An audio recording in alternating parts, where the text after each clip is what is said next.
काफ़ी ज़्यादा इम्पॉर्टेंट प्रश्न है जो कि दिया गया है। पी की आय क्यू की आय से 20% ज़्यादा है तो क्यू की आय पी की आय से कितने प्रतिशत कम है। इसको जो लगाने का तरीका होता है, सबसे पहले तो हम पी एंड क्यू हैं, एक मान लो पी है एक क्यू है, ठीक है। तो क्या बोल रहा है, पी की आय क्यू की आय से 20% ज़्यादा है। किसकी आय से? क्यू की आय से। जिसकी आय से कंपैरिजन करें उसको हम 100 मान लेते हैं। तो कंपैरिजन किससे कर रहा है? क्यू की आय से। तो क्यू की आय हम 100 मान लेते हैं, ठीक है। अब क्यू की आय से 20% ज़्यादा है तो 100 का 20% हो जाएगा कितना? 20। तो कितनी ज़्यादा हो जाएगी? ये हो जाएगी इसकी आय 120, ठीक है। अब इसका हम रेशियो बना लेंगे, यहाँ से 1 0 से 1 0, 2 छक 12, 2 पंचे 10। तो ये आ गया हमारा 6:5, ठीक है। अब क्या बोला है आगे, तो क्यू की आय पी की आय से कितने प्रतिशत कम है। किससे तुलना करना है? पी की आय से, मतलब पी की आय से कितने प्रतिशत कम है। तो जिससे तुलना करें उसे हम नीचे रखना है। यहाँ पे हो गया 6, पी की आय कितनी है? 6, ठीक है।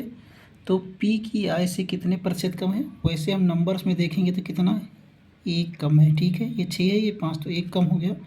ऊपर लिखेंगे 1, ठीक है। अब प्रतिशत में बनाना है तो हम 100 से मल्टीप्लाई कर देंगे, सॉल्व कर लेंगे। 2 3 6, 2 पंचे 10, यानी कि 50 हो गया। और इसे सॉल्व करेंगे तो आ जाएगा 16 सही 2/3%। मतलब जो क्यू की आय है वो पी की आय से 16 सही 2/3% कम है। ये हमारा सही जवाब होगा। इसी प्रकार से एक और अगले प्रश्न पे चलते हैं हम। ये भी सवाल सेम उसी पैटर्न पे है कि राम की आय श्याम की आय से 10% कम है तो श्याम की आय राम की आय से कितने प्रतिशत ज़्यादा है। तो यहाँ पे 2 पर्सन है, एक राम है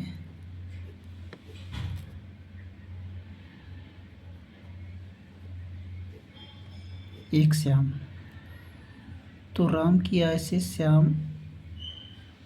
राम की आय श्याम की आय से, तो श्याम की से तुलना हो रहा है तो श्याम को 100 मान लेंगे। श्याम की आय से 10% कम है तो 100 का 10 कितना हो जाएगा? 10। तो 100 से 10 कम 90। अब इसका हम रेशियो बना लेंगे, 1 0 से 1 0, ये हो गया 9:10, ठीक है। अब कह रहा तो श्याम की आय किससे तुलना करना है? श्याम की आय राम की आय से। तुलना हमें किससे करना है?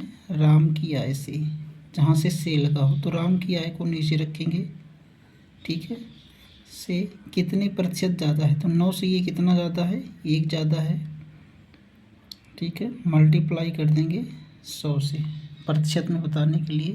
तो ये हो जाएगा 11 सही 1/9%। ये हमारा सही आंसर हो जाएगा। तो इसका मतलब हुआ जो श्याम की आय है वो राम की आय से 11 सही 1/9% ज़्यादा है, ठीक है। आज के लिए बस इतना ही। धन्यवाद।